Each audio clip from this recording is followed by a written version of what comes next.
Hi, I'm Tina Joseph, a certified leadership coach with over 2 decades of experience leading teams and transformations for both Fortune 500 and boutique businesses. I help new managers become confident and capable leaders through a really simple process that equips them with the tools they need to lead themselves and their teams. I also help really successful entrepreneurs who are growing so fast that they need to hire, but they don't have time to trade the leadership team that's going to help them get there. Have you ever struggled with feeling like you're being pulled in different directions and not having enough time to do what matters the most? Or not feeling confident about your next steps or how to get there? Or being overwhelmed by all the things you want to achieve and not knowing how to prioritize them? You're not alone. I've been there too. When I was promoted to my first leadership position, where I actually had people reporting to me, I felt like I was drowning. It was a huge transition, and I knew I needed help, but there really wasn't enough time in the day for me to do everything that I needed and to do the research and all the things I needed to learn. I spent far too much time worrying about the things that didn't really matter and not enough time working on what did. And I really had no idea how to prioritize all of my project's tasks or to get the people who reported to me up to speed on what they were supposed to be doing, let alone make this new team a high-performing one. The Unstoppable Leadership Academy is what I wished I had as a new leader. It would have made all the difference in my transition. The Academy provides a blueprint for how to transition to becoming an unstoppable leader and building unstoppable teams. My Academy is built on the concept that it's not just about learning what to do, it's also about learning how to do it.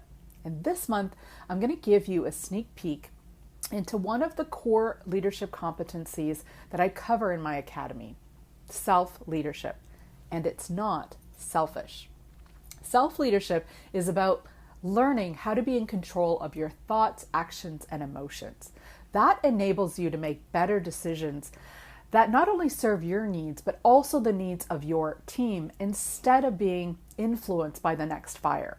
Self-leadership is about being able to take charge of your life and focus on what's important and implement strategies that will move you forwards to achieving your goals. Becoming a leader or a people manager is now largely about helping people flourish.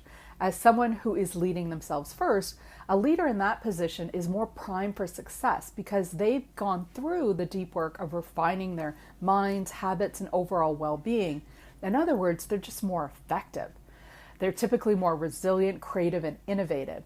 And they're better at seeing situations from multiple perspectives and leveraging that to make better decisions. A leader who is self-led is better able to see where their strengths and weaknesses are and allows them to leverage the right people around them so that they can create an environment that allows everyone to thrive, as opposed to being afraid that someone else is going to do better. This is a trait that every organization needs to thrive. It's not just the leaders who are self-led, but it's also about creating the culture that they end up creating around them. When leaders have this, they tend to attract people who have it too. And those people are more likely to stay in the organization longer and be more productive. Now, don't kid yourself. Leading yourself requires self-discipline. The more you practice leading yourself, the better a leader you become. My mission with this series is to help managers build their own self-leadership practice so they can in turn show up as better leaders for their team. See you in the next set of videos where I cover self-leadership concepts like self-awareness, self-mastery, and creating a self-leadership practice.